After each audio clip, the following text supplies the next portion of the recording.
Shalom, selamat berbakti di dalam kasih Tuhan Yesus Kristus. Kita mau belajar tentang satu topik tentang rayap. Sebelum kita melanjutkan pelajaran kita mau baca ayat pokok kita di dalam 2 Korintus 2 ayat yang ke-11. Supaya jangan iblis beroleh keuntungan dari kita, karena kita mengetahui muslihatnya. Ada satu serangga kecil tapi cukup disegani, ditakuti oleh manusia. Apa itu? Rayap. Rayap ini ada beberapa macam, ada yang tinggal di dalam kayu, ada tinggal di dalam tanah, tapi rata-rata semua rayap-rayap ini dia suka tinggal di tempat yang gelap, lembab, berair. Kenapa? Karena mereka tidak suka cahaya, mereka benci cahaya. Rayap-rayap ini tinggal di dalam satu koloni yang cukup besar. Di dalam koloni itu sistem mereka cukup rapi, ada pembagian tugas yang tertentu dan mereka saling mendukung satu sama lain. Ada beberapa kasta di dalam rayap ini. Mulai dari kasta yang paling bawah adalah rayap pekerja. Rayap pekerja bentuknya seperti ini, tugasnya dia mencari makanan untuk seluruh anggota koloni.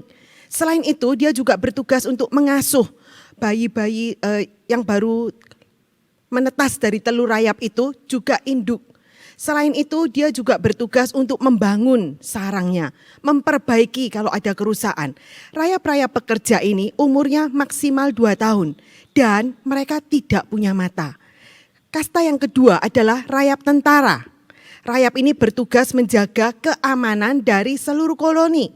Kalau ada serangan dari predator dan lain sebagainya. Rayap tentara ini mempunyai bagian rahang yang keras dan ini dijadikan seperti senjata buat dia.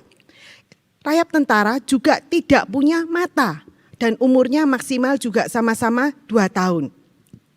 Selanjutnya ada rayap reproduksi.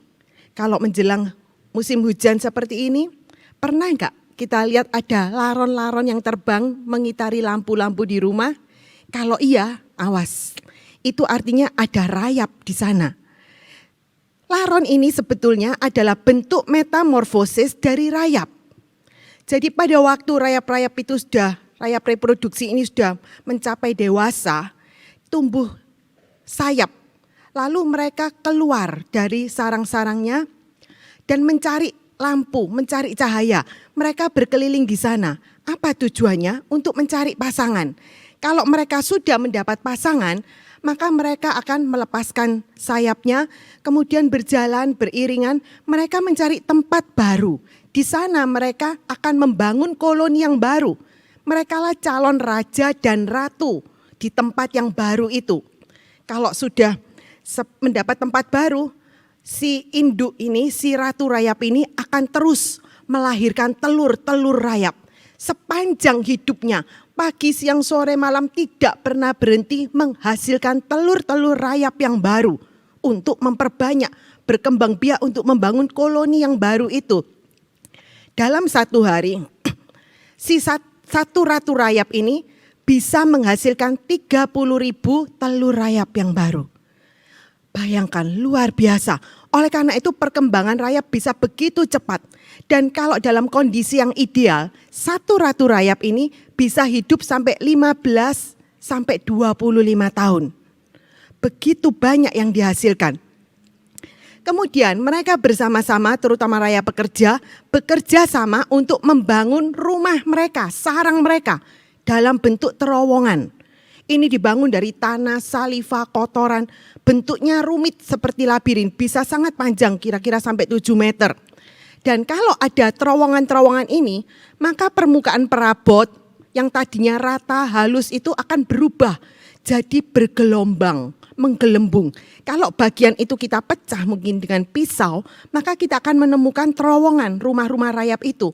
Artinya pasti ada rayap di sana. Kalau kita manusia juga binatang-binatang yang lain biasanya punya jam makan, pagi, siang, sore 3 kali sehari. Tapi rayap-rayap ini mereka tidak punya jam makan. Mereka terus lapar sepanjang hari. 24 jam terus makan. Terus menggerogoti apa aja yang ada di sekitarnya. Kenapa? Karena ada begitu banyak koloni. anggota koloni itu yang harus diberi makan oleh rayap-rayap pekerja ini. Karena itu mereka terus kerja selama 24 jam. Selama hidup mereka 2 tahun tidak pernah berhenti, terus menggerogoti. Dan mereka kerjanya itu diam-diam. Sama sekali tidak mengeluarkan tanda-tanda, tidak bersuara. Oleh karena itu tidak kelihatan, tidak kentara dari luar, tidak terduga. Tiba-tiba kerusakan itu terus berjalan, makin lama makin dahsyat sampai terjadi kerubuhan yang dahsyat. Karena itu rayap-rayap ini seringkali disebut silent destroyer, penghancur yang diam-diam, tenang, tersembunyi. Satu-satunya tanda yang mungkin kelihatan, cuman kalau tiba-tiba loh kok ada seperti kotoran, seperti pasir ya di bagian bawah dari satu perabot ini. Itu tandanya ada pekerjaan rayap di sana. Mungkin juga kalau ada orang yang curiga diketok, maka kayu itu akan berbunyi seperti kopong. Tapi jarang, biasanya orang tidak mencurigai kecuali mulai kelihatan tanda-tanda seperti ini. Kita mau lihat kenapa sih kok kita belajar tentang rayap ini? Apa gunanya? Karena ternyata rayap ini tidak hanya menyerang benda, perabotan, pintu, kusen, dan lain sebagainya, tapi juga menyerang manusia. Kalau kita mungkin baca di koran, di TV, berapa banyak orang yang kelihatannya terhormat, pintar, sukses, tiba-tiba ditangkap, kena operasi tangkap tangan, kena operasi karena melakukan korupsi atau mungkin kejahatan-kejahatan yang lain. Gara-gara ada rayap yang kerja dalam-dalam tersembunyi, tidak kelihatan, tidak kentara dari luar.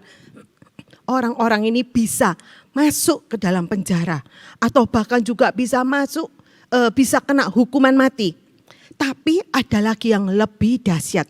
Tidak hanya hukuman mati secara jasmani, bahkan hukuman mati secara rohani. Tentu kita ingat 12 murid Yesus. Dari sekian juta orang Israel, Tuhan memilih 12 orang untuk dijadikan muridnya. Ini orang-orang yang paling dekat dengan Tuhan Yesus.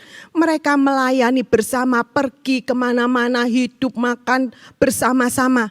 Tapi kita tidak mengira, mereka juga sama sekali tidak terpikir. Ternyata satu dari 12 murid itu, dia bisa mengkhianati Yesus. Menyerahkan Yesus untuk dibunuh. Kita tahu Yudas. Padahal dari luar selama ini kelihatan baik-baik saja. Tidak kentara sama sekali. Pada waktu Tuhan Yesus makan, Tuhan Yesus bilang, satu dari antara kamu akan menyerahkan aku. Markus 14 ayat 18 mengatakan, sesungguhnya aku berkata kepadamu bahwa seorang dari antara kamu yang makan dengan aku akan mengkhianati aku. Pada waktu dengar seperti ini, tentu murid-murid itu jadi gelisah. Siapa Tuhan? Siapa? Bukan aku kan Tuhan? Bukan aku kan Tuhan? Mereka bertanya-tanya. Tuhan memberi tanda yang cukup jelas. Dia menjawab, ialah seorang dari 12 murid ini yang mencelupkan tangannya dengan aku di dalam pinggan. Sudah begitu jelas terang-terangan. Apa murid yang lain tidak melihat? Tentu mereka melihat. Tapi mereka sama sekali tidak mengira. Mereka sama sekali tidak menyangka. Bahkan pada waktu Yudas keluar meninggalkan mereka, mereka pikir, oh Yudas mungkin mau beli sesuatu. Karena dia bendahara yang biasa pegang uang, harus beli ini itu. Mereka tidak mengira sama sekali. Mungkin selama ini, selama 3,5 tahun mereka melayani bersama-sama, Yudas cukup baik, Yudas cukup manis, tidak pernah berontak, tidak pernah melawan. Oleh karena itu dia dipercayai satu jabatan yang cukup penting sebagai bendahara. Tapi apa yang terjadi? Tiba-tiba Yudas menyerahkan Yesus. Tentu semua kaget. Mengapa? Apa tiba-tiba terjadi? Mungkin seperti film-film fiksi seperti ini, tiba-tiba berubah jadi monster yang jahat, menghancurkan ini, itu. Tidak. Kenapa? Ternyata pikiran jahat itu sudah ada lama sebelum itu. Pikiran itu sudah ada di dalam Yudas sekian lama, tidak dibuang, tidak dibasmi. Satu peristiwa yang Tuhan catat di dalam Alkitab, dalam Yohanes 12. Tuhan mau tunjukkan kepada kita. Kita tentu ingat Peristiwa itu pada waktu Yesus sedang duduk makan di rumah Simon. Tiba-tiba datanglah Maria. Dia membawa minyak narwastu murni setengah kati. Dia pecahkan itu dan dia tuangkan ke atas kaki Yesus. Kemudian dia usap dengan rambutnya. Pada waktu melihat hal ini, Yudas dia berkata, "Mengapa minyak narwastu ini tidak dijual 300 dinar dan uangnya diberikan kepada orang-orang miskin?" Kok aneh? Kenapa Yudas yang sewot? Itu kan minyaknya Maria, dia boleh bertindak apapun dengan miliknya. Kenapa? Apalagi Tuhan Yesus tidak menyalahkan tindakan Maria ini. Bahkan Tuhan bilang, ia telah melakukan suatu perbuatan yang baik bagiku. Ia datang mengurapi tubuhku sebelumnya untuk penguburanku. Tuhan tidak menyalahkan. Kenapa? Apa karena Yudas ini begitu baik, begitu cinta pada orang-orang miskin?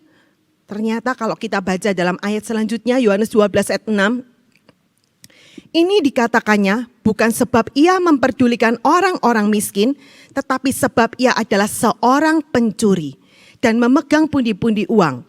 Dan ia biasa mengambil apa yang dimasukkan ke dalamnya. Ternyata jauh sebelum Yudas ini menjual Tuhan Yesus, dia sudah jadi pencuri. Dan itu begitu sering dilakukan sampai dikatakan ia biasa melakukannya. Ia sering mengambil uang. Bahkan sampai Alkitab mencatat dia adalah seorang pencuri. Ini Tuhan yang mengatakan. Jadi kalau Yudas tadi dia sewot, kenapa 300 dinar dipecahkan begitu aja. Mungkin dia pikir, aduh seandainya ya aku bisa ambil 10% aja udah dapat 30 dinar. Wah lumayan itu.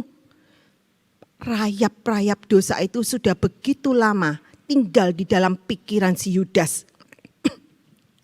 Kelihatan dari luar baik-baik aja. Tidak nampak apapun, tidak dicurigai. Tapi kerusakan itu jalan terus. Dan kita lihat dosa itu tidak pasif, tidak statis, tapi begitu aktif, agresif, dinamis. Kalau ada satu dosa tidak dibuang, dia akan terus berkembang biak. Makin lama makin banyak. Mulai dari dosa cinta akan uang, dosa mamon. Si Yudas melahirkan dosa pengkhianatan. Munafik, pura-pura mencium Yesus. Sampai akhirnya dia masuk dalam, digiring terus oleh iblis, masuk dalam dosa bunuh diri. Bayangkan, begitu ngeri. Dari satu orang yang terpilih, satu dari 12 rasul murid Yesus yang begitu indah, begitu keberkatan dipilih oleh Tuhan. Dia jatuh, masuk bunuh diri, langsung terjun ke dalam neraka. Begitu besar kejatuhannya, begitu dalam. Mengapa? Karena dia biarkan rayap-rayap dosa itu hidup di dalam pikirannya. Tidak dibasmi, tidak dibuang, tapi dibiarkan hidup terus. Dan itu akan menyeret dia masuk ke dalam kebinasaan. Kita lihat contoh yang lain. Tentu semua kita tahu siapa ini. Ya, Simson. Dari anak sekolah minggu pun tahu. Luar biasa memang Simson ini. Satu anugerah yang Tuhan berikan kepada Simson. Satu fasilitas. Untuk apa? Supaya Simson memakai semua fasilitas yang Tuhan berikan ini untuk menjadi pelepas bagi orang Israel. Tuhan memilih dia sejak dalam kandungan ibunya. Dijadikan seorang nasir Allah. Pelepas bangsa Israel, itu yang Tuhan mau. Supaya melepaskan dari bangsa Filistin. Tapi kenyataannya, sekian lama waktu berlanjut, ternyata Simson ini dia tidak menghargai panggilan Tuhan. Tidak menghargai anugerah Tuhan. Dia lebih menuruti keinginan nafsu-nafsu dagingnya. Dia jalan-jalan ke Filistin, daerah yang Tuhan tidak mau. Tuhan bilang tidak boleh bergaul dengan orang-orang kafir yang ada di sekeliling mereka. Tapi si Simson tidak peduli. Jalan-jalan sampai akhirnya jatuh cinta pada seorang gadis Filistin. Pertamanya kelihatannya masih baik-baik. Masih mau menikah secara resmi, secara baik-baik. Meskipun itu sudah melawan hukum Tuhan. Meskipun sudah dilarang, ditentang oleh orang tuanya. Jelas Simson tahu, ini satu peraturan yang kuno sejak zamannya Musa. Bahkan sejak zamannya Abraham, Abraham tidak mau mengambil istri atau suami dari bangsa-bangsa yang tidak takut akan Tuhan. Jelas Keluaran 34 ayat 15 mengatakan, janganlah kamu mengadakan perjanjian, jangan mengambil anak-anak perempuan mereka menjadi istri dari anak-anakmu. Karena apa? Karena mereka akan membujuk anak-anakmu laki-laki untuk berzina mengikuti dewa-dewa sesembahan mereka. Pasti Simson tahu hal ini, tapi dia tidak memperdulikan hukum Tuhan. Jalan-jalan terus. Setelah pernikahan pertamanya gagal, tidak kapok. Lagi jalan-jalan lagi ke daerah Filistin yang lain, ke Gaza. Bahkan kali ini jauh lebih dahsyat, lebih keji. Dia berani berzina dengan pelacur-pelacur Filistin di Gaza. Meskipun gara-gara berzina dengan pelacur di Gaza ini, dia sampai dikepung, mau dibunuh oleh orang Filistin. Kita tahu cerita yang luar biasa ini. Dia angkat, dia jebol itu pintu gerbang kota supaya bisa keluar. Hampir dibunuh, tapi Simson tidak kapok. Lagi jalan-jalan ke tempat-tempat Filistin yang lain. Akhirnya sampai ke lembah Sorek. Kena dengan Delila. Satu lagi lebih lama makin parah. Makin lama makin parah. Padahal dia adalah hakim orang Israel. Sebagai hakim, tempat rakyat Israel datang kepada dia, minta penjelasan, minta keputusan atas masalah-masalah yang mereka hadapi, minta suara Tuhan untuk segala masalah problem yang ia hadapi. Harusnya dia tahu bahwa itu adalah satu hal yang dosa, yang jelas-jelas dilarang oleh Tuhan. Tapi bagaimana sikap Simson? Dia tidak peduli. Tidak peduli, makin lama makin dahsyat. Terus berkali-kali datang kepada Delila. Meskipun Delila sudah terang-terangan mengikatnya, terang-terangan berusaha mencari di mana sih kelemahanmu, supaya aku bisa membuat engkau lemah, sehingga kamu bisa diikat, bisa dikalahkan, bisa ditundukkan. Kok Simson tidak curiga? Kenapa ya kok Delila bertanya seperti ini? Ada maksud apa? Ada rencana apa dia? Simson begitu dibutakan mata hatinya oleh nafsu-nafsu perzinahannya. Dan dia tidak bisa melihat. Delila yang kelihatannya begitu cantik, manis, menggoda, merayu, itu adalah malaikat maut yang mencoba mengambil, berusaha merampas hidupnya, merampas nyawanya. Sampai akhirnya dia ceritakan dan dicukur habis. Waktu si Delila bilang, Simson, orang Filistin menyergap engkau. Simson tenang-tenang aja, seperti yang sudah-sudah aku akan bebas, aku akan meronta lepas. Tetapi tidaklah diketahuinya bahwa Tuhan telah meninggalkan dia.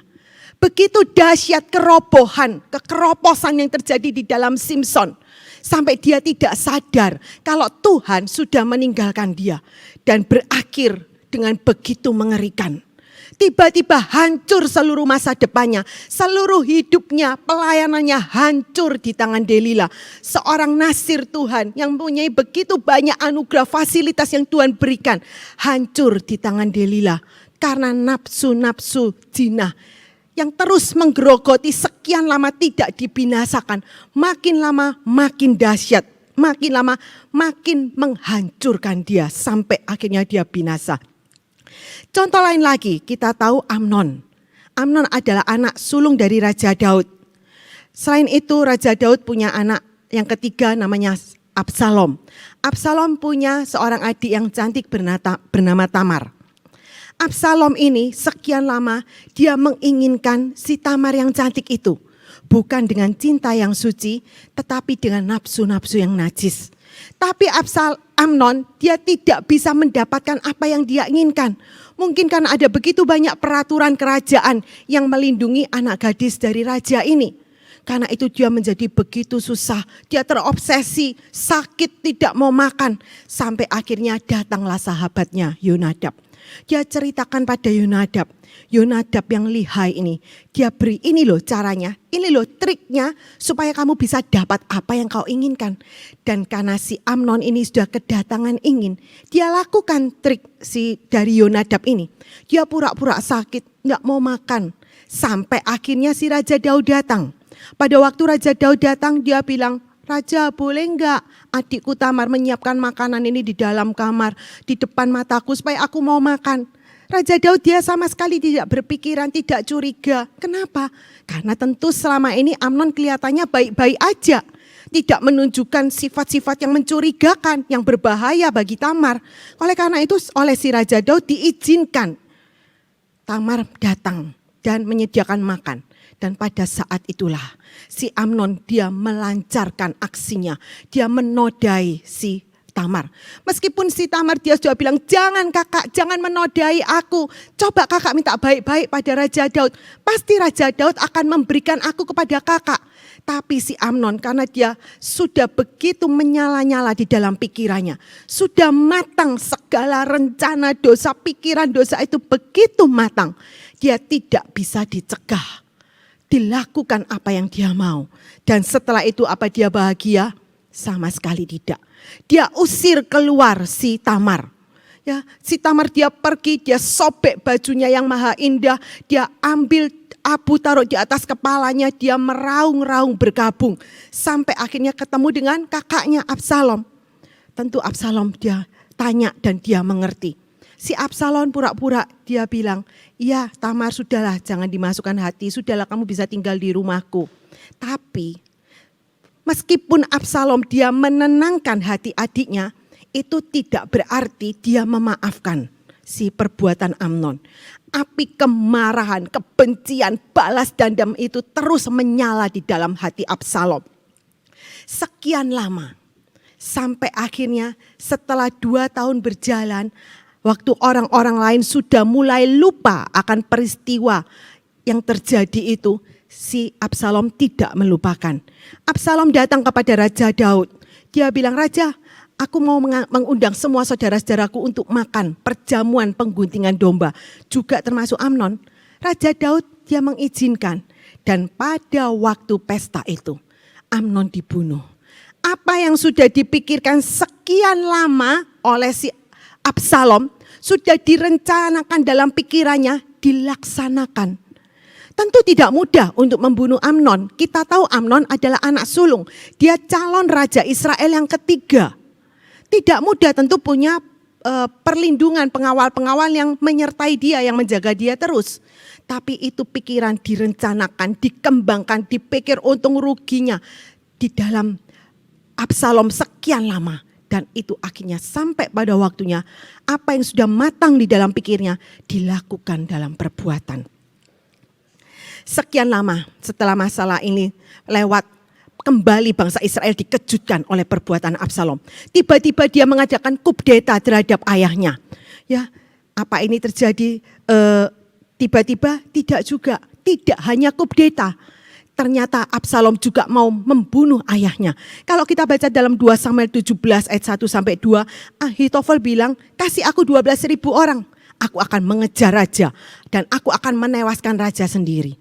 Rencana dari Ahitofel ini disetujui oleh Absalom. Dia juga mau setuju untuk membunuh raja yang adalah ayahnya sendiri. Apakah ini terjadi secara tiba-tiba? Tidak. Ternyata jauh-jauh sebelumnya, 4 tahun sebelumnya, pikiran ini sudah ada. Dan ini terus dikembangkan, ditumbuhkan dalam pikirannya sampai matang. Kita tahu dalam 2 Samuel pasal 15, bagaimana Absalom, dia setiap pagi berdiri di jalan yang menuju kepada pintu gerbang. Kalau ada orang mau datang menghadap kepada Raja Daud, dia panggil, ngapain kamu di sini? Kamu mau menghadap raja, ada masalah apa? Oh gitu toh, oh masalahmu tuh betul, kamu tuh betul, gak apa-apa. Tapi percuma, kalau kamu menghadap ke raja percuma, kamu tidak akan didengarkan oleh raja. Seandainya aja aku yang jadi hakim, jadi raja di tempat ini, maka aku akan mengadili semua hal, semua orang dengan cara yang baik, dengan cara yang benar seadil-adilnya. Lihat. Kalau orang itu mau sujud menyembah Absalom, Absalom angkat dia, cium dia. Dengan cara ini Absalom mengambil hati dari seluruh bangsa Israel. Supaya apa? Supaya mendukung dia. Karena dia sudah punya pikiran, rencana. Satu saat aku akan mengkudeta ayahku. Supaya rakyat-rakyat yang sudah diambil hatinya ini mau mendukung dia. Setelah lewat 4 tahun, Absalom datang kepada Raja Daud. Dia bilang, Daud, aku mau membayar natsarku, aku mau ke Hebron. Daud yang tidak melihat sesuatu yang mencurigakan pada Absalom selama ini, mengizinkan. Kelihatannya alasannya begitu baik, begitu rohani. Silakan. Tapi apa yang terjadi? Justru di sana dikudeta. Karena itu supaya menghindari peperangan antar keluarga, si antar bangsa di dalam bangsa Israel sendiri, si Daud melarikan diri. Dia meninggalkan 10 gundiknya untuk menjaga istana raja. Saat itulah si Ahitofel kembali memberi idenya yang menjerumuskan. Itu 10 gundi ayahmu, kamu nodai. Dan itu dilakukan oleh Absalom di depan mata seluruh bangsa Israel. Lihat, begitu mengerikan. Padahal baru berapa tahun yang lalu dia marah, dendam, benci pada Amnon gara-gara menodai adiknya. Sekarang dia berbuat dosa yang sama kejinya, sama najisnya seperti yang diperbuat oleh Amnon. Kita lihat dosa itu tidak pernah berhenti. Tidak statis. Kalau dia dibiarkan terus ditumbuhkan, dikembangkan, akan terus menghasilkan dosa-dosa yang lain. Diawali dengan dosa ingin tahta, terus berkembang jadi dosa fitnah. Dosa berontak kepada pemimpin, meskipun itu ayahnya sendiri. Dosa bohong, kurang ajar kepada orang tua, membunuh, dan dosa-dosa perzinahan yang begitu keji. Kita lihat ternyata rayap ini tidak hanya menyerang dalam 3 bidang dosa utama yang orang dunia sering bilang 3T, harta, tahta, wanita. Tapi juga menyerang segala segi-segi hidup lainnya. Oleh karena itu kita harus mengerti. Jangan sampai kita ada membiarkan rayap-rayap itu hidup di dalam pikiran kita yang tersembunyi. Kita lihat kenapa kita harus mengerti. Tuhan sudah mengatakan kepada kita dalam 2 Timotius 3 ayat 1-7 bahwa di akhir zaman ini, dosa dan kejahatan akan semakin meningkat. Orang akan mencintai diri sendiri, mencintai uang. Masih begitu banyak rentetan dosa-dosa itu. Bayangkan, padahal kalau mencintai uang 1 poin aja, orang berani berbuat apa saja supaya dapat uang. Akan terjadi begitu banyak dosa dan kejahatan yang semakin meningkat hebat-hebatan. Dan ini bisa mengenai siapa saja. Juga bisa mendorong siapa saja untuk ikut-ikut melakukan.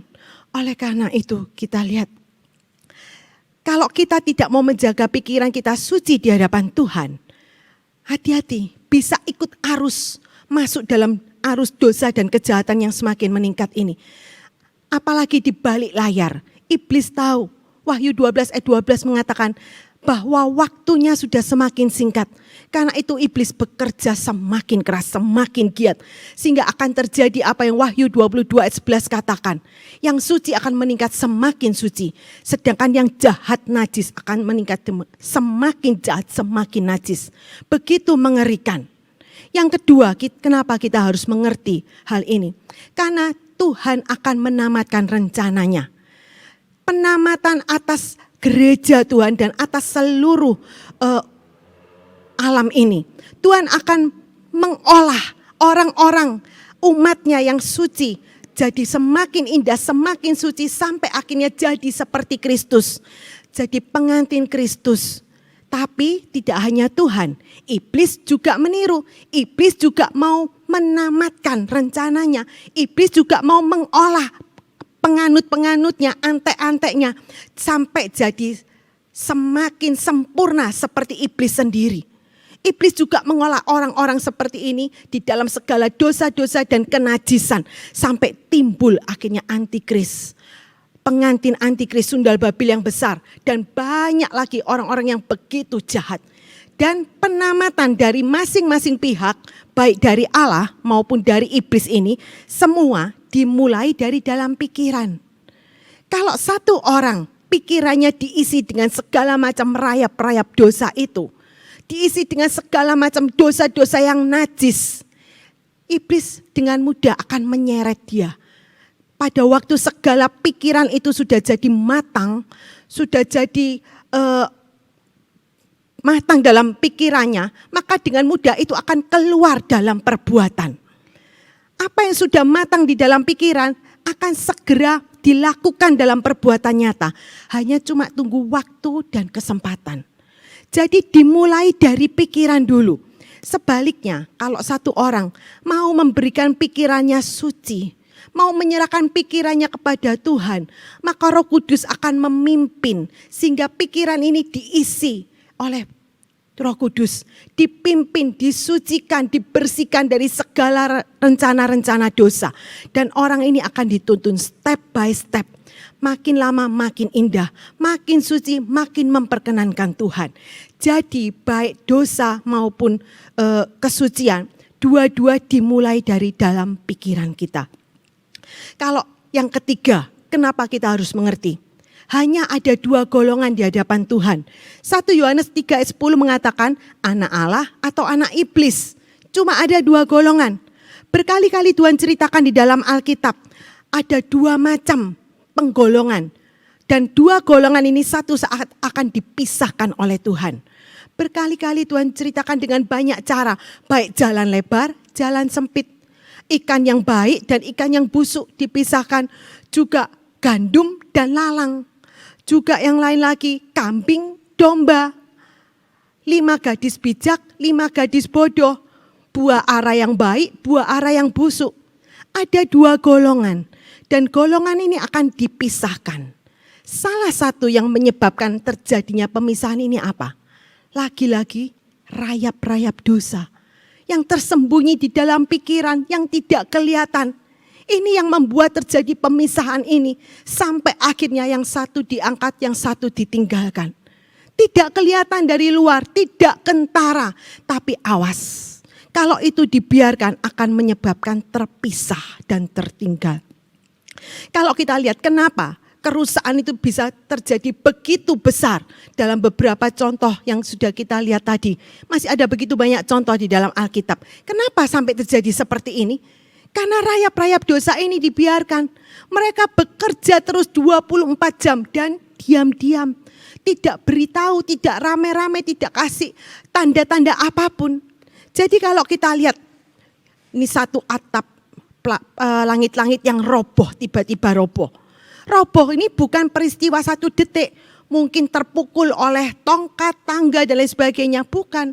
Tapi ini sudah terjadi jauh sebelumnya.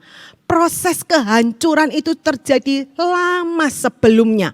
Bukan peristiwa 1 detik. Demikian juga kalau kita lihat terjadi kerobohan yang sangat dahsyat, sangat besar, mengagetkan. Kenapa itu terjadi? Bukan peristiwa 1 detik juga, tapi itu sudah lama sebenarnya ada di dalam pikirannya. Segala rayap-rayap dosa itu sudah menggerogoti sedikit demi sedikit, tapi tidak mau dibuang, tidak mau dibasmi. Oleh karena itu terjadi kerobohan yang begitu dahsyat, begitu besar. Kenapa kok diam-diam? Karena seringkali orang-orang ini sebenarnya sudah tahu kalau itu dosa, tidak boleh dilakukan.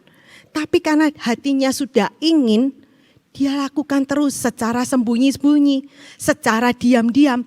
Seringkali Roh Kudus sudah berbicara sejak awal pikiran dosa itu datang. Roh Kudus pasti sudah berbicara, mencegah, mengingatkan, melarang. Tapi untuk menutupi suara Roh Kudus, dia bilang, saya kan cuma lihat, cuma nonton, cuma baca. Saya kan cuma main game, saya tidak membunuh loh. Saya tidak berzina, saya tidak pergi ke tempat pelacuran. Saya tidak berbuat hal-hal dosa apapun loh. Itu alasan yang dia katakan untuk menutupi suara roh. Apalagi kalau iblis bilang, iya cuman lamunan kok, cuma angan-angan di pikiran. Kan gak kamu lakukan di perbuatan nyata sih, gak apa-apa. Apalagi gak ada yang tahu. Orang tuamu gak tahu, mungkin suami atau istrimu gak tahu. Bosmu tidak tahu, tidak ada yang tahu, apalagi pendetamu nggak mungkin tahu. Tenang aja deh, nggak ada yang mengadilin kamu, nggak ada yang menurunkan jabatanmu. Sudah puas-puaskan dulu dalam pikiran aja loh, cuma ngelamun, berfantasi aja, nggak apa-apa. Seringkali itu yang terjadi. Mungkin secara jasmani, secara fisik kelihatannya masih duduk bersama dengan suami atau istrinya. Tetapi di dalam pikirannya dia sudah begitu benci, ingin bercerai, ingin menikah dengan orang laki-laki lain. Awas, Apa yang ada di dalam pikiran ini cuma tinggal tunggu waktu dan kesempatan akan muncul dalam perbuatan nyata. Demikian juga mungkin orang ini dari depan, dari orang manusia biasa lihat, oh kelihatannya dia masih bicara dengan baik, dengan sopan, bisa menahan diri, dengan manis. Tapi dalam pikirannya dia bilang, awas kamu ya, aku pukul kamu, aku bunuh kamu, tak buang kamu ke laut. Begitu banyak pikiran-pikiran jelek. Semua ini sudah matang di dalam pikirannya. Cuma tinggal tunggu waktu dan kesempatan akan jadi. Kita tahu Yakobus 1 ayat 15 mengatakan, kemudian setelah hawa nafsu itu mengandung, ia melahirkan dosa. Dan ketika dosa itu sudah matang, menghasilkan maut. Jadi semua pikiran-pikiran dosa yang kelihatannya cuma angan-angan, lamunan, imajinasi, fantasi. Kalau itu sudah matang di dalam pikiran, itu akan lahir dalam perbuatan nyata. Seringkali manusia tidak mengerti hal ini, tapi setan mengerti dengan jelas. Oleh karena itu, setan terus berusaha memanahkan panah-panah berapinya yang Efesus 6 ayat 16 katakan, itu ke dalam pikiran dulu. Terus dipanahkan ke dalam pikiran. Kelihatannya cuma lamunan, imajinasi, angan-angan, fantasi. Tapi di hadapan Tuhan itu sudah dihitung sama dengan perbuatan. Setan tahu kalau pikirannya sudah aku berhasil kuasai, kalau bisa dikalahkan di dalam pikiran, maka tidak lama kemudian, cuma tinggal tunggu waktu, aku akan bisa mengalahkan dia di dalam perbuatan nyata. Kenapa kok pikiran yang diserang oleh iblis? Kita lihat, pikiran ini begitu hebat, begitu luar biasa. Mungkin satu orang ini, dia sedang duduk di kantor. Badannya duduk di atas kursi di dalam ruangan kantor. Tetapi dalam pikiran, dia bisa jalan-jalan. Mungkin wah sedang main ski di pegunungan. Mungkin di Eropa dan lain sebagainya. Dia bisa berpikir nanti ya, habis aku main ski, aku akan masuk ke dalam kafe itu, aku pesan mochaccino yang hangat, enak. Padahal badannya duduk di dalam kantor, tapi di dalam pikiran, imajinasi, angan-angannya, dia bisa jalan-jalan kemana-mana, bahkan ke seluruh dunia. Dia bisa melakukan apa aja, main ski, minum kopi, dan lain sebagainya. Dia bisa maju sekian tahun, dia juga bisa mundur sekian tahun dengan begitu mudah. Jadi kita lihat pikiran, angan-angan, lamunan ini bisa berkembang tanpa batas. Dan tidak hanya dalam hal-hal yang netral aja, juga dalam hal-hal yang mengerikan. Mungkin satu orang ini dia begitu marah pada bosnya. Dalam kenyataan dia tidak berani berbuat apa-apa. Dia cuma pegawai, kalah kedudukan. Mungkin dia dimarahi, dia cuma diam. Tapi dalam pikiran, awas ya. Nanti kalau aku sudah berhasil, sudah sukses. Aku akan pukul kamu. Aku akan tampar kamu supaya kamu tahu rasa. Jadi di dalam pikiran dia sudah pukul. Mungkin dia cekik, mungkin dia jambak rambutnya dan lain sebagainya. Iblis mengerti hal ini dengan jelas. Dan iblis terus manas-manasi, dikompori. Terus kalau bosmu marah gimana? Oh ya langsung aja aku pukul lebih keras. Mungkin sampai dia pingsan dan lain sebagainya. Terus gimana? Gimana lagi? Gimana lagi? Oh gitu, terus gimana? Terus dikomporin, dipanas-panasin oleh iblis. Kalau satu orang sudah jatuh dalam pikiran, cuma tinggal tunggu waktu dan kesempatan, itu akan lahir dalam perbuatannya. Orang yang dikalahkan dalam pikirannya, dengan mudah akan diseret oleh iblis untuk melakukan juga di dalam perbuatan nyata, dalam hidup yang nyata ini. Kalau Tuhan bilang dalam 1 Korintus 10 ayat 13, bahwa Tuhan tidak membiarkan kamu dicobai lebih dari kemampuanmu. Ini yang Tuhan katakan, dalam kehidupan nyata Tuhan menjaga, membatasi pekerjaan iblis supaya tidak sampai mencobai kita lebih dari kemampuan. Tapi di dalam pikiran, angan-angan, lamunan, imajinasi, iblis bebas mencobai lebih dari kemampuan kita. Asal orang itu mau. Karena itu iblis terus memancing, mengajak jalan-jalan di dalam pikiran, masuk dalam dosa-dosa yang semakin dahsyat, semakin keji. Oleh karena itu, belajar, kita harus menjaga kesucian itu sejak dari dalam pikiran. Kalau iblis mengajak, terus masuk dalam dosa-dosa yang keji, stop, katargeokan, putuskan, usir, binasakan, habis. Kita bikin pikiran ini suci di hadapan Allah. Selanjutnya kita mau lihat, kenapa sih kok sampai kena rayap? Kenapa kok bisa sampai kena rayap-rayap dosa itu? Yang pertama, sebab kena tipu daya iblis. Ya, Yohanes 8 ayat 44 mengatakan, iblis itu adalah pembunuh manusia dari mulanya.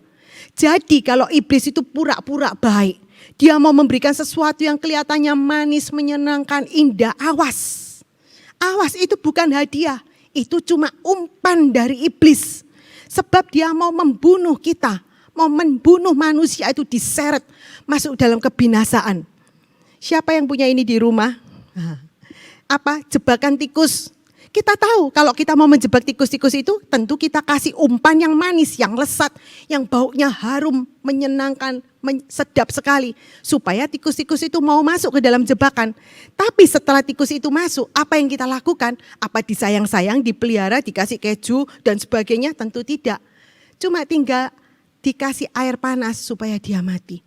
Demikian juga kalau si iblis itu mau mengumpan manusia, dia kasih sesuatu yang kelihatannya indah, yang pendeta bilang enggak boleh, yang orang tua bilang enggak boleh, itu yang diberikan, itu yang ditawarkan, diiming-imingkan oleh iblis supaya kena umpan dan setelah itu meledak, mati rohaninya, binasa. Yang kedua, kenapa kok bisa sampai kena rayap-rayap dosa ini? Karena memang tidak mau menjaga kesuciannya. Terutama di dalam hati, dalam pikiran yang tidak kelihatan dari luar. Kenapa tidak mau menjaga? Karena dia sudah ingin akan tawaran iblis, segala macam rayuan iblis yang mengiming-imingkan dosa yang begitu jahat oleh iblis ditutupi. Ini loh, enak, nikmat. Orang yang bodoh, dia tidak mau menyangkali dirinya, tidak mau menjaga kesucian dirinya. Oleh karena itu dia lakukan secara sembunyi-sembunyi di dalam pikirannya. Selanjutnya, kenapa kok sampai kena rayap? Ini ciri-ciri dari orang yang tidak takut akan Tuhan. Takutnya cuma sama manusia biasa. Oleh karena itu, supaya dia jaga image, kelihatan baik di hadapan manusia, bohong pun dilakukan. Harus berbuat dosa-dosa yang lain pun dilakukan karena dia tidak takut sama Tuhan. Kalau terus tidak mau bertobat akan jadi munafik seperti orang Farisi. Tuhan bilang Matius 23:24, nyamuk kamu tepis, tapi unta kamu telan. Ini orang-orang yang tidak takut akan Tuhan. Jadi kita lihat Pengkhotbah 8 ayat 11 mengatakan, karena hukuman atas dosa itu tidak segera dilaksanakan, maka hati manusia penuh dengan kejahatan. Seringkali karena hukuman Tuhan tidak langsung datang, meskipun dia sudah berpikir dosa jauh lanjut begitu banyak dalam pikirannya, tapi kelihatannya tenang-tenang aja, aman-aman aja, nggak ada hukuman yang datang, nggak ada sesuatu yang jelek terjadi, dia makin nekat, lanjut terus di dalam dosa-dosanya. Iblis mengerti hal ini dan terus dipanakan dalam dosa-dosa itu. Kenapa kok sampai kena rayap? Yang keempat, karena merasa diri kuat. Oh, aku ngerti kok itu dosa. Nggak mungkin deh aku jatuh. Cuman sekali aja dah, cuma sekedar pingin tahu. Itu yang sering kali dikatakan. Tapi Tuhan bilang dalam 1 Korintus 10 ayat 12. Sebab itu, biarlah orang yang menyangka bahwa ia berdiri tegak, berhati-hatilah supaya ia jangan jatuh. Ini yang Tuhan katakan. Seringkali orang ini merasa dirinya kuat. Dia bilang, cuma satu kali, cuma pingin tahu aja biar enggak kuper.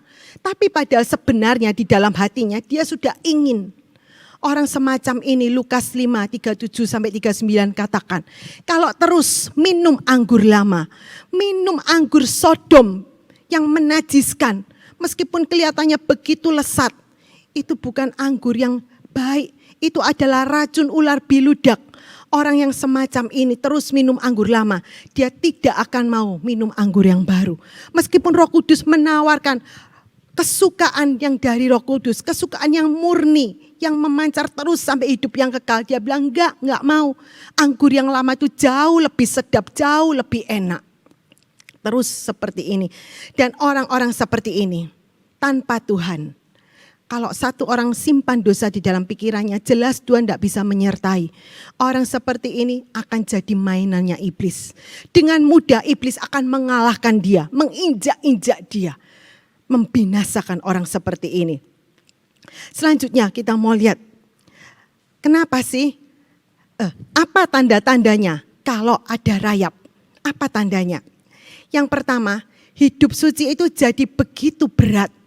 Untuk menaati firman Tuhan itu begitu sukar dan sulit. Sehingga timbul omelan, persungutan. Kenapa sih gini aja enggak boleh? Padahal si A si B boleh. Gini aja enggak boleh, kolot kok, fanatik kok kamu. Timbul begitu banyak. Kenapa? Karena hatinya sudah ingin melakukan. Tapi masih tidak bisa karena terhalang oleh berbagai macam aturan, berbagai macam situasi, kondisi yang dia masih belum bisa melakukan di dalam perbuatan nyata.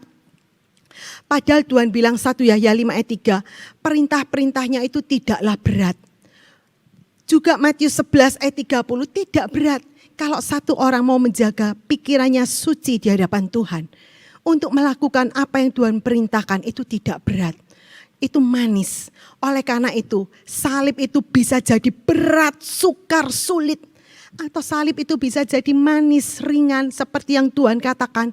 Itu tergantung dari apa isi pikiran kita, isi hati kita. Kalau pikiran ini sudah dipenuhi dengan segala keinginan dosa, maka menaati firman Tuhan itu jadi sulit, berat, sukar sekali. Selanjutnya kita lihat apa tandanya kalau ada rayap-rayap dosa. Selalu bisa bikin alasan-alasan. Segala macam alasan bisa dia lakukan.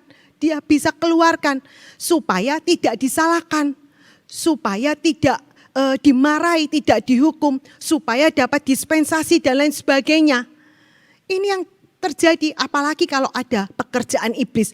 Iblis akan berikan ide-ide yang jitu, yang brilian untuk menutup-nutupi sehingga tidak perlu mengaku, tidak perlu bertobat. Apalagi tanda yang ketiga, akan berbeda reaksinya pada waktu ditegur. Mungkin pada waktu satu orang menasehati, menegur, menunjukkan kesalahannya. Kalau satu orang itu dia rindu jaga kesucian sejak dalam hati dan pikirannya. Begitu dia diingatkan, dinasehati, oh iya benar, aku salah. Seperti Daud pada waktu ditunjukkan kesalahannya oleh Nabi Nathan. Dia segera mengaku, minta ampun, bertobat. Orang yang ingin menjaga kesucian pikirannya, menjaga kesucian hati dan hidupnya, akan segera mengaku, minta ampun, bertobat, membereskan, tidak berbelit-belit. Orang-orang semacam ini masih ada harapan untuk dipulihkan.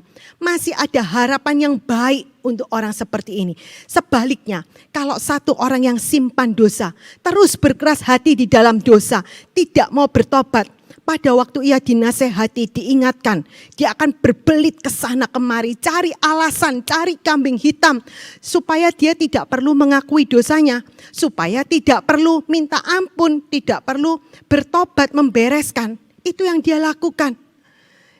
Dan orang semacam ini seringkali perlu dipaksa, dijepit, ditunjukkan bukti-bukti nyata, baru mengaku. Pengakuan karena terjepit. Ini tidak ada nilainya, tidak ada harganya. Belum tentu di dalam hati dia bertobat. Mungkin cuma mengaku tapi tidak bertobat. Selanjutnya kita mau lihat kenapa sih kok harus kita membasmi segala benih-benih dosa, rayap-rayap dosa yang ada di dalam pikiran. Yang mungkin masih ada. Kenapa? Kok harus sedini mungkin dibinasakan, dihabiskan. Kenapa? Karena satu, Tuhan menghitung apa yang di dalam pikiran kita itu sama dengan apa yang di dalam perbuatan. Amsal 23 ayat 7a mengatakan dalam King James, for as he think in his heart, so is he. Sebagaimana orang itu berpikir di dalam hatinya, begitulah dia. Terjemahan baru mengatakan, sebab seperti orang yang membuat perhitungan dalam dirinya sendiri, demikianlah ia. Sebagaimana seseorang berpikir di dalam hatinya, begitulah ia di hadapan Tuhan. Jadi kalau seperti orang tadi, mungkin di hadapan manusia, Dia masih baik-baik, manis-manis bicara, tidak memukul, tidak bentak. Tapi di dalam pikirannya dia sudah pukul, bahkan mungkin sampai membunuh. Kalau orang dunia, pakar-pakar dunia bilang, oh cuma lamunan toh. Ya sudah gak apa-apa dah. Tapi kamu tidak lakukan kan dalam kehidupan nyata. Sepanjang itu tidak mengganggu kehidupan pribadimu, tidak mengganggu rumah tanggamu atau aktivitas sosialmu, lingkungan sekitarmu. Ya enggak apa-apalah. Itu yang pakar-pakar dunia. Bahkan hakim pun tidak bisa mengadili, tidak bisa menjatuhkan hukuman untuk orang yang baru berimajinasi. Tapi apa seperti itu kata Tuhan? Tidak. Tuhan menganggap apa yang di dalam pikiran, di dalam perbuatan itu sama. Apa yang di dalam pikiran itu Tuhan hitung sebagai benih. Calon-calon yang akan lahir. Kita lihat dalam Matius 23 ayat 33. Hai ular dan benih ular beludak. Ini kata Tuhan. Bagaimanakah kamu dapat melarikan diri dari hukuman neraka? Jadi apa yang di dalam pikiran itu adalah benih ular beludak. Benih, brood of vipers kata New King James, Darby dan lain sebagainya. Terjemahan lama juga mengatakan benih ular. Belum lahir tapi sudah jadi benih. Kalau kita mungkin ditunjukin orang, lihat-lihat ada telur, lihat-lihat. Kita tentu berani dekat-dekat, mungkin ada yang berani pegang-pegang. Karena telur kelihatannya tidak berbahaya. Tapi kalau kita ditunjuk ini nih, berani pegang. Wow, lari secepat mungkin. Bisa-bisa kena patuk, bisa kena racun-racunnya.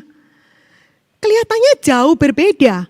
Tapi kalau kita lihat benih-benih ini, telur-telur ini, kalau dia dibiarkan hidup dan diberi satu kondisi yang tepat, mungkin dierami entah dengan induk yang asli atau dengan mesin-mesin canggih zaman sekarang, lambat atau cepat telur-telur itu akan menetas menjadi ular-ular kecil. Dan kalau ini terus dibiarkan, tidak segera dibunuh, dibasmi, dibinasakan, cuma butuh waktu beberapa saat aja, dia akan tumbuh menjadi persis seperti induknya, ular-ular yang dewasa, yang sangat berbahaya, yang bisa membinasakan orang. Dan kalau terus dibiarkan, maka ular ini akan bereproduksi, menghasilkan keturunan-keturunan baru, terus berkembang biak, makin lama makin banyak. Demikian juga dengan benih-benih dosa. Kalau itu terus dibiarkan di dalam hati pikiran kita tidak dibasmi, cuma tinggal tunggu waktu dan kesempatan, itu akan menetas, lahir dalam perbuatan. Oleh karena itu, Tuhan bilang, hancurkan selama masih baru ditembakkan oleh iblis, masih dalam benih, masih mungkin dalam bentuk telur yang tidak berbahaya kelihatannya dari kehidupan nyata.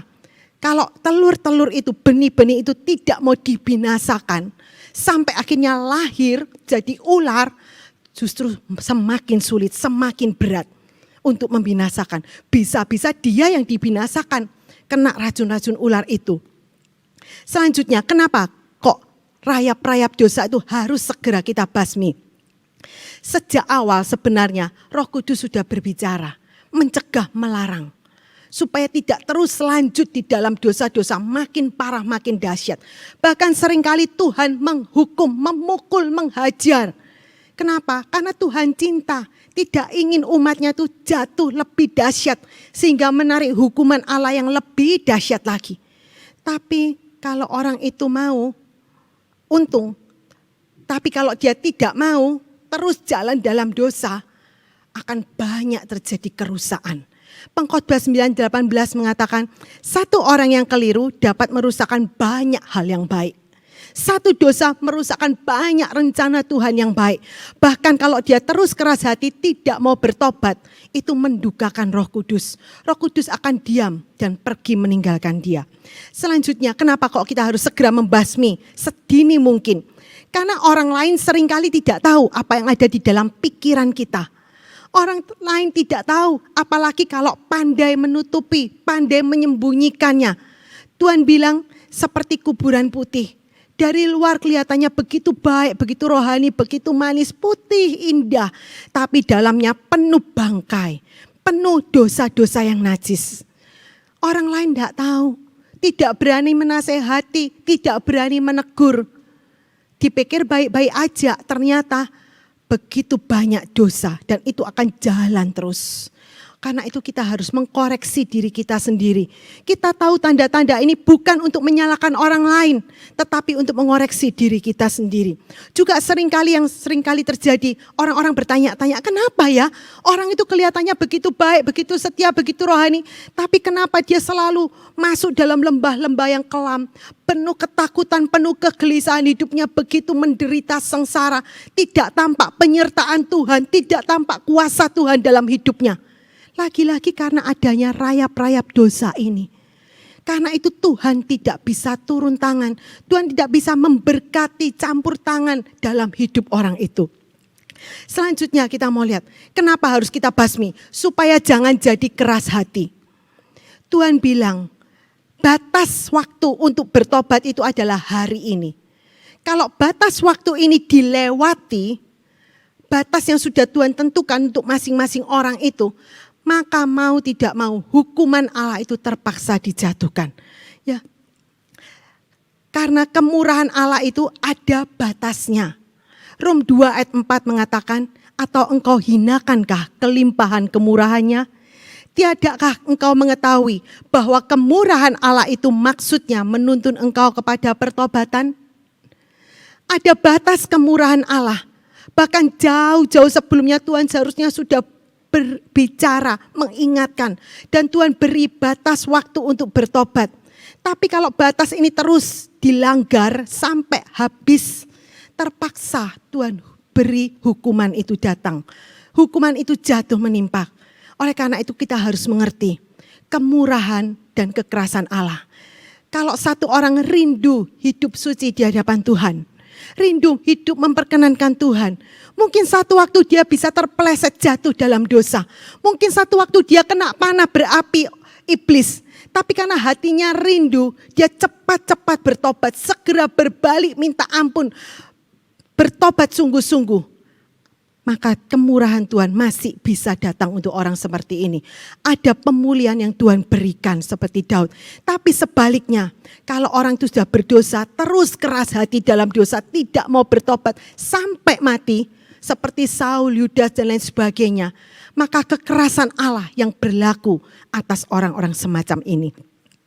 Selanjutnya kita lihat, kenapa kok kita harus segera membasmi rayap-rayap dosa ini? Karena rayap-rayap ini tidak hanya membunuh jasmani, tapi dia juga membunuh rohani. Kalau zaman sekarang kita lihat, COVID itu sudah begitu menakutkan, bisa membunuh orang begitu banyak. Rayap-rayap dosa ini jauh lebih mengerikan daripada COVID. Dia tidak hanya membunuh jasmani, tapi juga membunuh rohani. Biasanya memang dimulai dari rohani dulu. Kalau ada dosa-dosa yang terus disimpan, dipelihara dalam hati dan pikirannya, maka gairah akan Tuhan itu akan hilang. Suam, luntur, habis. Mungkin masih datang ke ibadah, ke gereja. Mungkin masih pelayanan. Tapi sudah tidak ada kerinduan lagi akan Tuhan. Di gereja melakukan hal-hal yang lain. Mungkin dia surfing, jalan-jalan bisa sampai ke seluruh dunia melalui HP-nya. Mungkin memikirkan segala hal yang lain-lain. Kelihatannya datang, duduk, beribadah. Tapi kuasa ibadah itu ditolakkan. Akibat yang lain lagi. Meskipun orang lain mungkin tidak tahu. Simpanan dosa yang dia tutupi rapat-rapat di dalam pikirannya. Tapi Tuhan tahu. Iblis juga tahu. Oleh karena itu iblis akan terus menuduh. Halah, kamu gaya-gaya, mau pelayanan. Padahal kamu simpan dosa begitu banyak. Kamu melakukan ini, itu. Kamu pingin ini, itu. Orang yang terus dituduh oleh iblis ini. Seperti Yudas. Dia tidak mau bertobat. Kalau terus tidak mau bertobat dan dia terus mempercayai mulut iblis. Dia akan jadi loyo. Tidak berani melayani. Tidak berani berbuat apa-apa. Sehingga hidup rohaninya jadi kosong. Tidak menyimpan hadiah, menyimpan pahala di dalam kerajaan surga. Selanjutnya, setelah rohani dibunuh, rayap-rayap dosa ini juga membunuh jasmani. Kalau ada perbuatan dosa itu, satu kali meletus dalam perbuatan, pasti ini akan menyeret orang itu dalam banyak masalah. Bisa-bisa juga akan membunuh jasmaninya. Padahal setelah mati, dia akan dibawa, diseret menghadap pengadilan Allah. akan kemanakah? Ada satu orang bilang, iya ya, kalau aku sewaktu-waktu mati, keterima enggak ya di sorga? Jangan-jangan aku enggak keterima di surga, dilempar masuk neraka. Kelihatannya bergurau, tapi itu mengerikan. Tidak ada satu kepastian, tidak ada satu keyakinan selamat. Kenapa? Karena ada satu rayap dosa yang terus disembunyikan di dalam pikirannya. Bagaimana caranya supaya kita punya kepastian, keyakinan bahwa satu kali kalau aku harus mati, aku pasti akan masuk ke surga? Buang, basmi segala rayap-rayap dosa itu. Selanjutnya, kita mau belajar bagaimana caranya agar tidak sampai kena rayap-rayap dosa itu. Yang pertama, harus jadi ciptaan baru. Tuhan berkata dalam Yohanes 8:34, barang siapa berbuat dosa, dia adalah hamba dosa. Sebagai hamba dosa, dia akan dikuasai oleh iblis, oleh dosa. Terus diseret agar melakukan dosa-dosa, tidak bisa melawan tuannya sebagai hamba dosa. Oleh karena itu satu-satunya cara supaya bisa lepas dari perhambaan dosa, kita harus datang kepada Tuhan. Kita bertobat, minta ampun Tuhan, menerima Yesus sebagai juru Tuhan dan juru selamat kita. Dan pada saat itu, kalau anak itu memerdekakan kamu, kata Yohanes 8:36, maka merdekalah kamu dengan sesungguhnya. Pada waktu kita sudah merdeka, kita bisa bebas memilih, bisa bebas menentukan mau hidup dalam kesucian atau menuruti lagi tawaran-tawaran dosa. Asal satu orang benar-benar rindu, ingin menjaga kesuciannya, Tuhan akan memberi kemampuan, pimpinan, tuntunan supaya bisa terus hidup suci. Selanjutnya kita lihat kenapa kok kita harus menghindari rayap-rayap dosa. Bagaimana caranya? Harus rutin mengecek kesehatan. Secara jasmani kita mengerti, supaya tetap sehat, kita harus mengecek kesehatan. Tidak hanya yang kelihatan dari luar, mata, hidung, telinga, gigi, dan lain sebagainya. Juga yang tidak kelihatan dari luar, mungkin jantung, paru-paru, ginjal, dan lain sebagainya. Kita biasa pergi ke laboratorium, mungkin cek darah, mungkin CT scan, MRI, dan sebagainya. Kenapa? Meskipun mahal, repot, tetap dilakukan supaya bisa tetap sehat. Demikian juga secara rohani. Kalau kita mau tetap menjaga rohani kita sehat, kita harus masuk ke laboratoriumnya Allah. Seperti Daud, dia katakan, Tuhan selidiklah akan daku, ketahuilah akan hatiku, ujilah akan daku, ketahuilah akan segala pikiranku. Kita masuk dalam laboratorium hadirat Tuhan. Melalui firman Tuhan yang kita baca, Roh Kudus akan mengingatkan, akan berbicara. Juga melalui doa kita, Roh Kudus akan menyucikan dari segala dosa-dosa yang mungkin sudah diperbuat, yang mungkin tidak kita sadari. Juga dosa-dosa yang belum diperbuat, yang mungkin masih ada dalam pikiran, rencana, angan-angan lamunan kita. Itu akan Roh Kudus tunjukkan. Juga melewati persekutuan dengan saudara-saudara seiman yang lain. Masuk dalam laboratorium Allah. Selanjutnya, bagaimana cara menghindari rayap-rayap dosa ini? Jangan membiarkan diri kita terpapar. Kalau zaman sekarang, untuk menghindari virus COVID ini, seluruh dunia setuju pakai masker, cuci tangan, jaga jarak. Sebisa mungkin kalau tidak perlu jangan keluar rumah, supaya jangan terpapar oleh virus-virus. Demikian juga secara rohani. Jangan sengaja membiarkan kita terpapar oleh segala macam virus-virus dosa. Ada begitu banyak virus bakteri dosa limpah di sekeliling kita. Baik yang terang-terangan, juga yang sembunyi-sembunyi. Mungkin di dalam HP kita, mungkin dalam lain-lainnya kita, segala macam internet yang tidak diketahui oleh orang lain. Jangan sengaja kita memaparkan diri kita kepada segala virus itu. Kita yang masih hidup di dalam tubuh daging yang condong kepada dosa ini.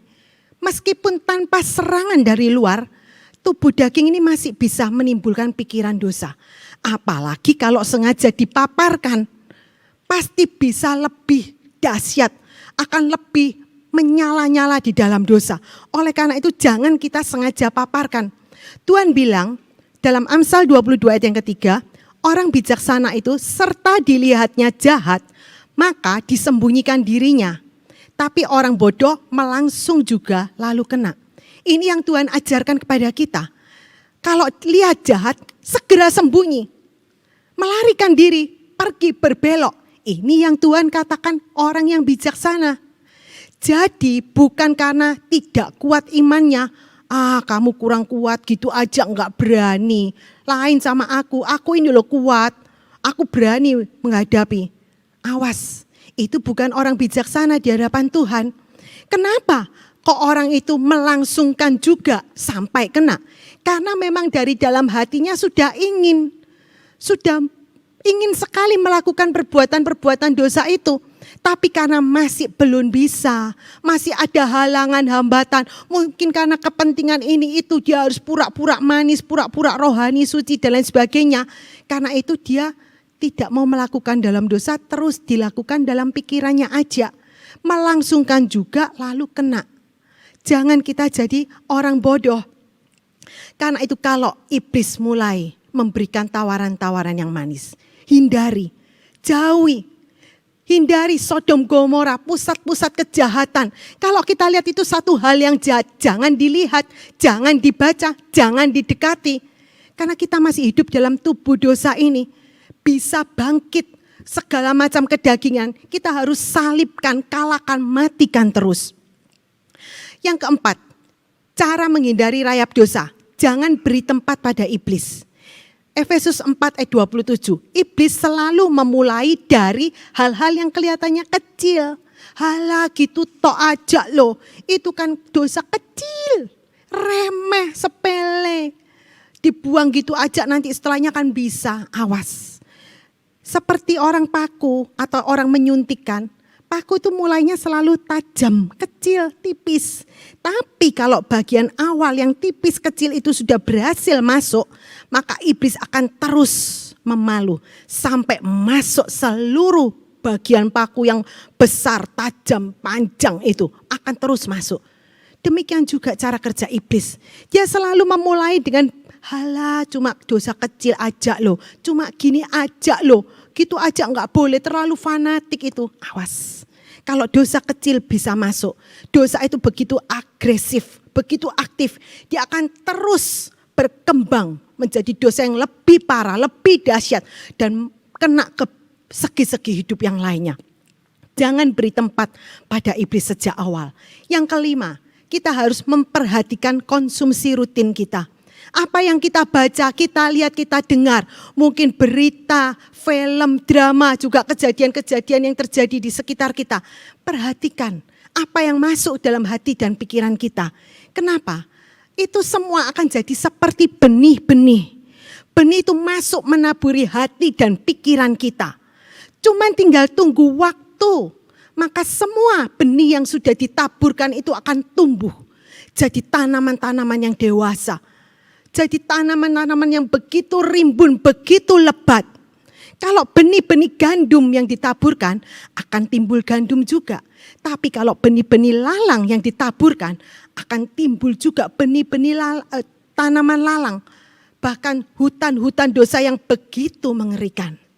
Selanjutnya, cara yang keenam, kita isi dengan perkara-perkara yang dari atas.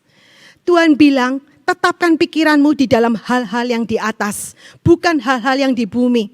Isi dengan segala perkara yang manis, yang baik, yang sedap didengar. Terutama dengan firman Tuhan. Itu yang harus terus kita isikan, terus kita masukkan. Kenapa? Kalau firman Tuhan itu terus kita masukkan dalam hati kita, itu akan jadi seperti antibodi, antivirus untuk melawan segala serangan-serangan dosa yang datang. Kalau zaman sekarang kita lihat, zamannya COVID ini, begitu banyak negara menggelontorkan uang, tenaga, biaya untuk cari antivirus dari COVID ini. Kenapa? Supaya bisa melawan, supaya tidak terinfeksi. Semua mengerti hal itu. Demikian juga kalau kita mau punya antivirus melawan segala macam dosa-dosa, serangan-serangan iblis, bakteri itu, kita harus punya firman Tuhan itu di dalam hati dan pikiran kita. Itu akan jadi seperti antivirus melawan segala macam dosa-dosa itu. Kalau satu orang tidak punya pengertian firman Tuhan, Hosea 4 ayat 6 mengatakan, Markus 12:24, orang bodoh akan mati karena kebodohannya, tidak mengerti firman Allah. tidak mengerti kuasa Allah. Begitu iblis menembakkan panah-panah berapinya, dia akan turuti. Tidak bisa membedakan mana yang baik dan mana yang jahat, mana yang dosa dan mana yang suci. Diikuti terus, akhirnya terbakar dalam dosa. Tinggal tunggu waktu mati secara rohani. Tapi kalau satu orang punya pengertian firman Tuhan itu, dia akan waktu si iblis mulai mau menembakkan panah-panah berapi, dia akan ngerti, oh ini dosa, ini salah. Roh Kudus akan berbicara, awas jangan, itu dosa, buang, pergi, jauhkan.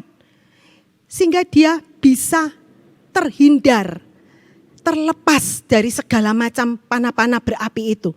Tentu tidak otomatis terjadi.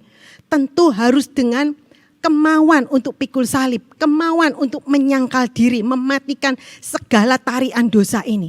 Tapi kalau kita sudah punya pengertian firman Tuhan itu akan jadi seperti perisai, membentengi kita dari segala pikiran-pikiran jahat itu. Saya mengajar di sekolah minggu, murid-murid saya sekitar umur 5 sampai 6 tahun. Suatu kali pada waktu kurikulum sekolah minggu sampai pada cerita Elkana yang punya 2 istri, Hana dan Penina, lagi cerita tiba-tiba terbersit dalam pikiran. Saya ingin tahu sampai di mana dasar firman yang sudah dimiliki oleh murid-murid umur 6 tahun ini. Saya bilang enak ya Om Elkana ini, dia punya 2 istri, anak-anaknya juga pasti senang. Mungkin kalau Hana bikin nasi goreng, Penina bikin ayam goreng, wah dapat 2. Kalau Hana bikin puding, si Penina bikin pizza.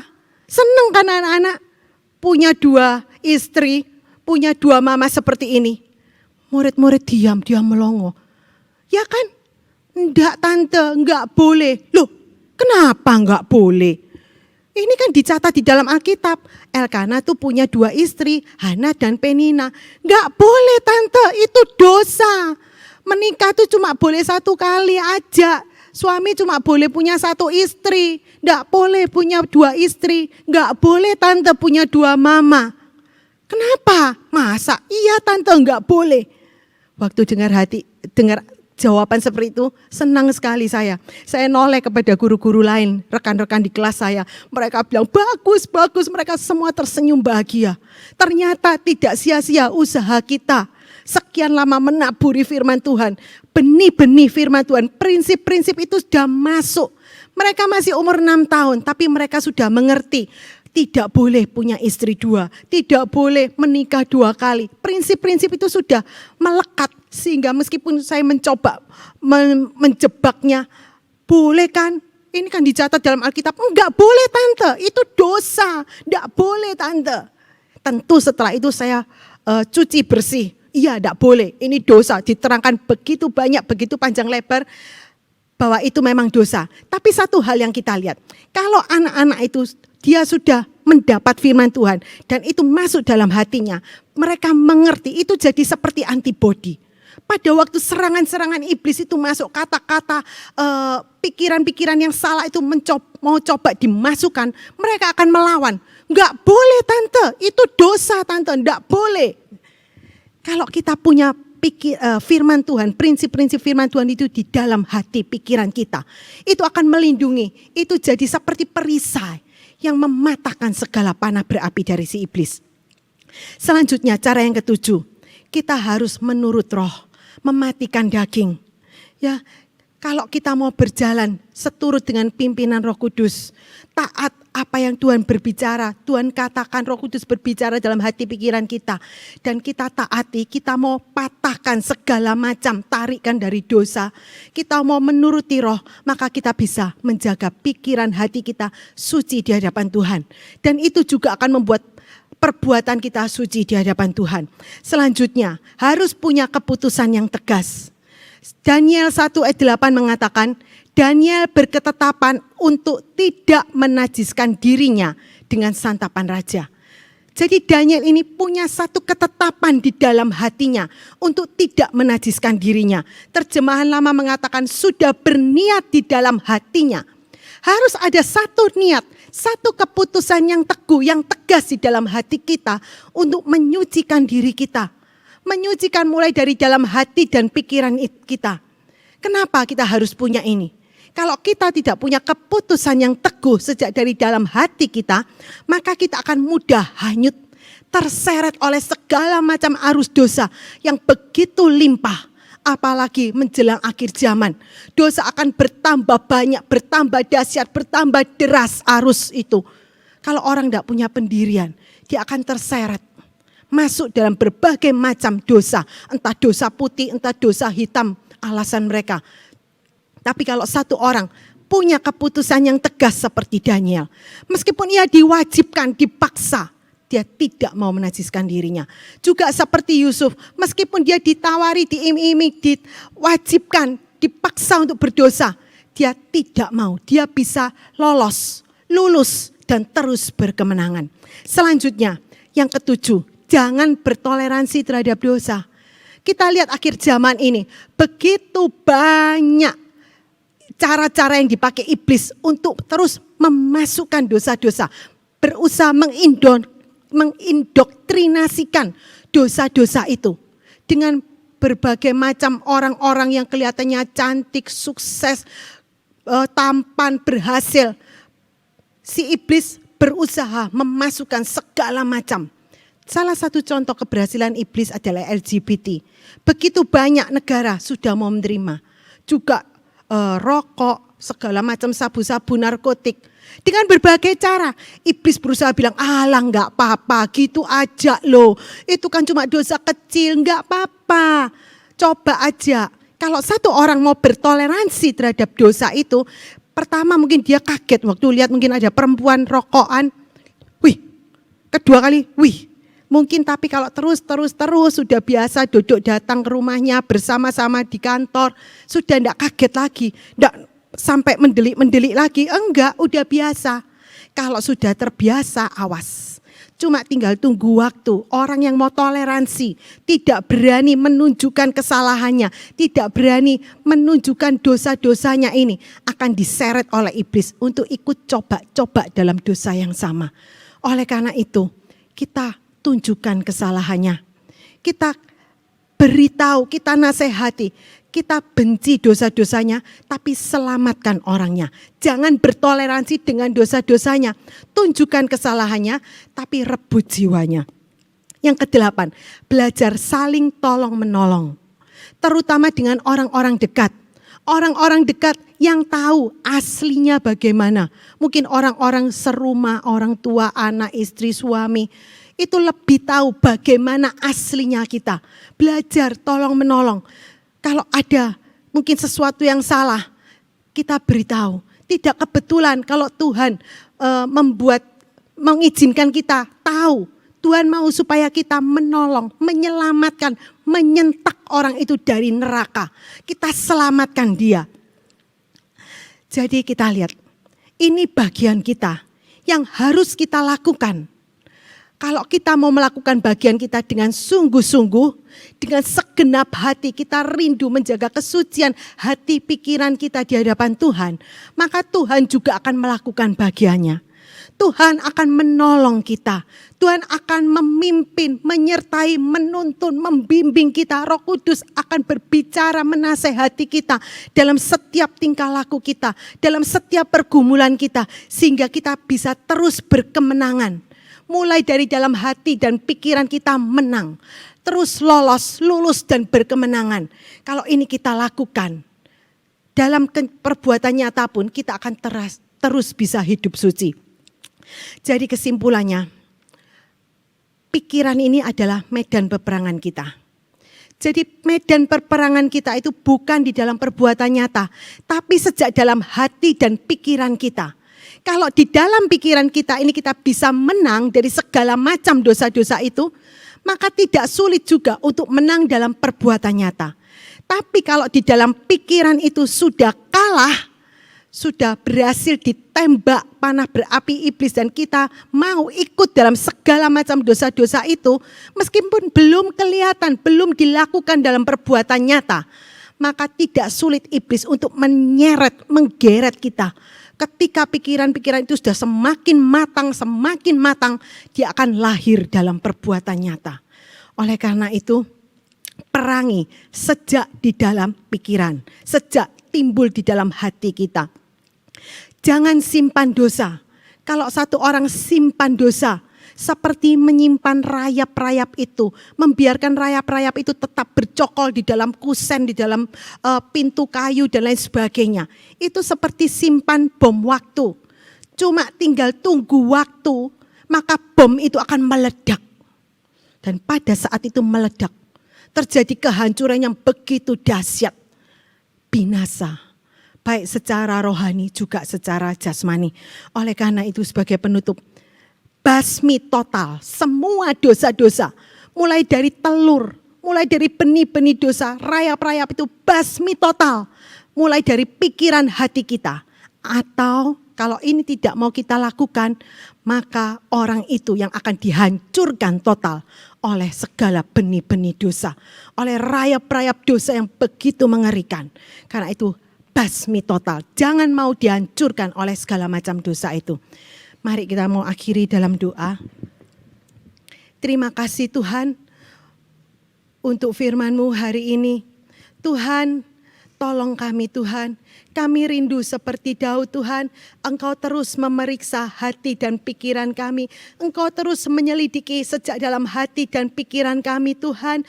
Roh Kudus-Mu bicara lebih jelas Tuhan, sehingga kami boleh menjaga kesucian kami sejak di dalam hati pikiran. Supaya kami boleh suci berkenan di hadapan Engkau sejak dalam pikiran kami. Sehingga kami juga tidak berdosa di dalam perbuatan kami. Terima kasih Bapa, terima kasih Tuhan. Roh Kudus-Mu terus berbicara. Meskipun firman-Mu Tuhan sudah selesai diberitakan, tapi Roh-Mu Tuhan terus berbicara, terus mengejar, sehingga setiap kami boleh semakin hari semakin disucikan, sehingga berkenan di hadapan-Mu. Dan satu kali kelak kalau Engkau datang Tuhan, kami boleh bersama-sama menyongsong Engkau, terangkat ke dalam hadirat-Mu. Terima kasih Bapa, terima kasih.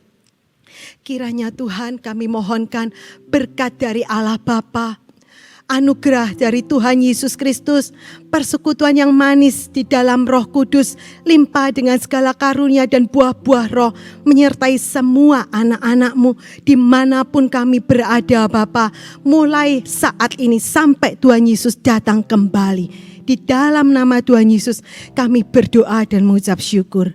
Amin. Bapa, terima kasih.